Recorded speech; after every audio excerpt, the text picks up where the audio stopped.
Selamat malam, saudara-saudari dalam Yesus Kristus. Selamat bertemu kembali dalam renungan malam, Ye shall receive power, atau engkau akan menerima kuasa, oleh Ellen G. White, tanggal 14 Oktober 2025. Mari kita berdoa. Bapa kami yang di sorga, Allah pencipta langit dan bumi, laut beserta segala isinya. Satu-satunya Allah yang benar, yang kami sembah selalu melalui anak-Mu Yesus Kristus. Kami bersyukur dan berterima kasih atas penyertaan dan perlindungan Bapa sepanjang hari dalam seluruh aktivitas dan pekerjaan kami. Pada saat ini, kami siap mendengarkan firman-Mu. Ajarlah kami agar dapat mengerti firman-Mu dan menghidupkannya dalam kehidupan kami sehari-hari. Besertalah dengan kami sepanjang malam ini, ya Bapa. Kami persembahkan doa ini di dalam nama Yesus yang adalah Tuhan dan Juru Selamat kami. Amin. Renungan malam ini akan dibacakan oleh Ibu Esther Batubara. Kepada Ibu Esther, kami persilahkan. Selamat malam saudara-saudari yang kekasih di dalam Tuhan kita Yesus Kristus. Bacaan renungan malam kita tanggal 14 Oktober 2025 berjudul Dari Merah Tua Menjadi Putih.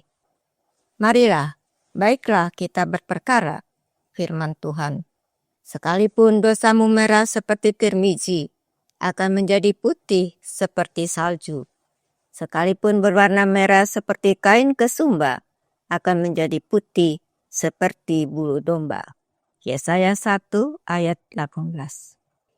Ketika Anda mengingat bahwa Kristus telah membayar harga darahnya sendiri untuk penebusan Anda dan penebusan orang lain, Anda akan tergerak untuk menangkap sinar terang kebenarannya, agar Anda dapat memancarkannya ke jalan orang-orang di sekitar Anda. Anda tidak boleh memandang ke masa depan, berpikir bahwa suatu hari nanti Anda akan dikuduskan.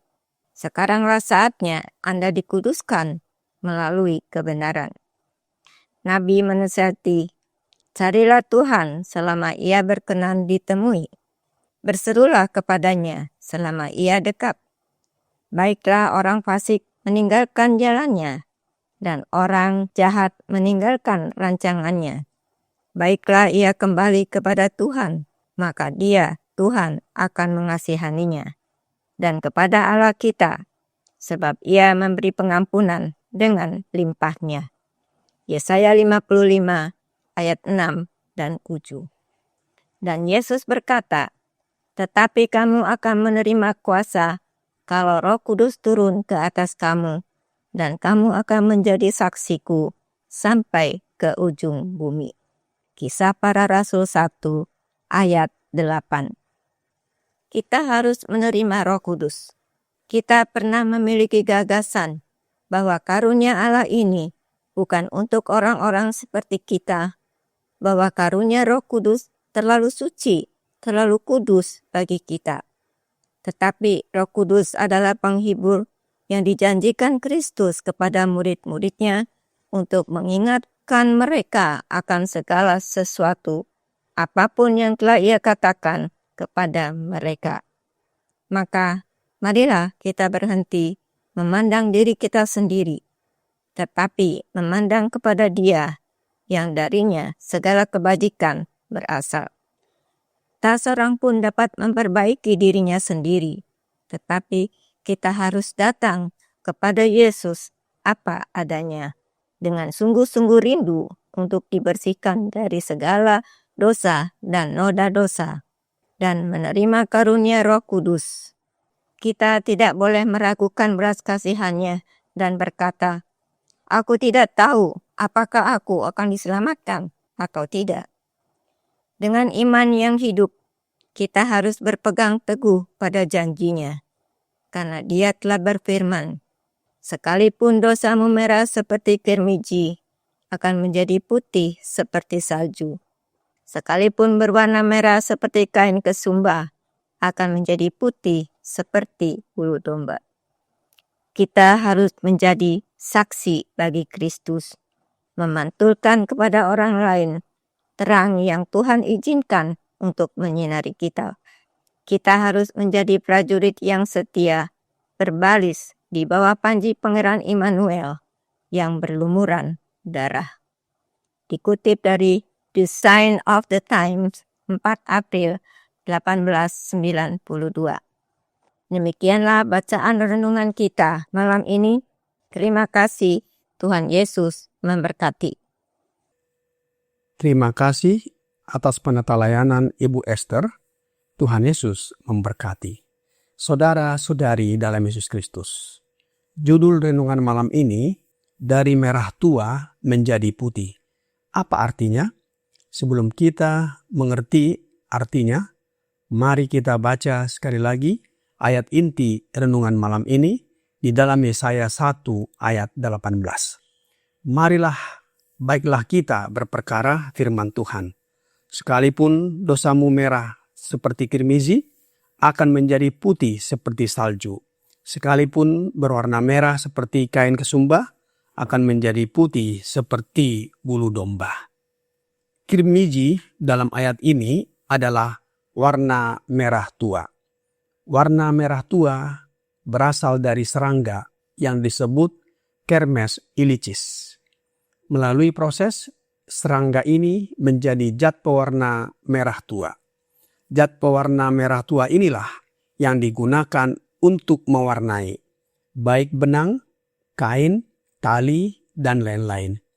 Kain yang diwarnai dengan zat ini biasanya dicelupkan 2 kali, menciptakan warna merah tua yang sangat pekat dan sulit dihilangkan. Oleh sebab itu, Nabi Yesaya menggunakan warna kirmiji ini sebagai lambang dosa yang sangat pekat dan sangat sulit dihilangkan.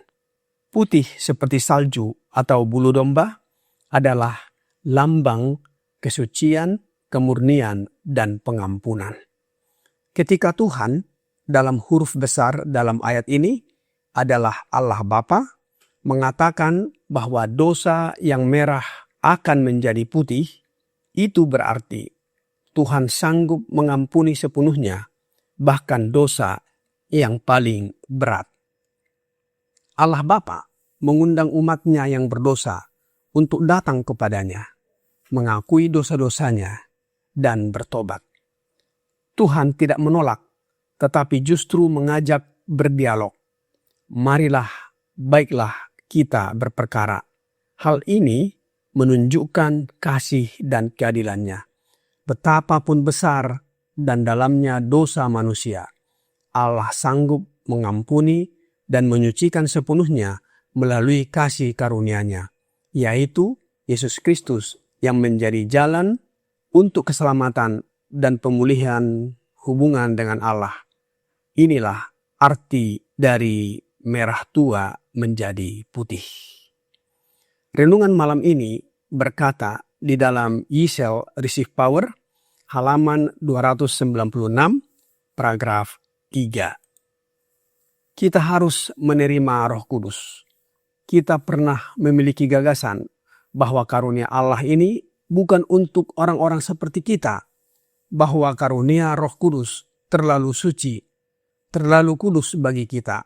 Tetapi Roh Kudus adalah penghibur yang dijanjikan Kristus kepada murid-muridnya untuk mengingatkan mereka akan segala sesuatu, apapun yang telah Ia katakan kepada mereka. Maka marilah kita berhenti memandang diri kita sendiri, tetapi memandang kepada Dia yang darinya segala kebajikan berasal. Selanjutnya, masih dalam paragraf yang sama berkata, tak seorang pun dapat memperbaiki dirinya sendiri, tetapi kita harus datang kepada Yesus apa adanya, dengan sungguh-sungguh rindu untuk dibersihkan dari segala noda dan noda dosa, dan menerima karunia Roh Kudus. Kita tidak boleh meragukan belas kasihan-Nya dan berkata, aku tidak tahu apakah aku akan diselamatkan atau tidak. Dengan iman yang hidup, kita harus berpegang teguh pada janji-Nya, karena Dia telah berfirman, sekalipun dosamu merah seperti kirmizi, akan menjadi putih seperti salju. Sekalipun berwarna merah seperti kain kesumba, akan menjadi putih seperti bulu domba. Saudara-saudari dalam Yesus Kristus, Kristus adalah satu-satunya juru selamat manusia. Kita tidak dapat mengandalkan kebaikan atau usaha kita sendiri untuk keselamatan. Hanya melalui Dia, dosa kita dapat diampuni seperti dijanjikan Tuhan, bahwa dosa yang merah seperti kirmizi sekalipun bisa menjadi putih seperti salju. Kita diajak untuk merendahkan diri, mengakui dosa kepadanya dan sesama manusia, serta meninggalkannya.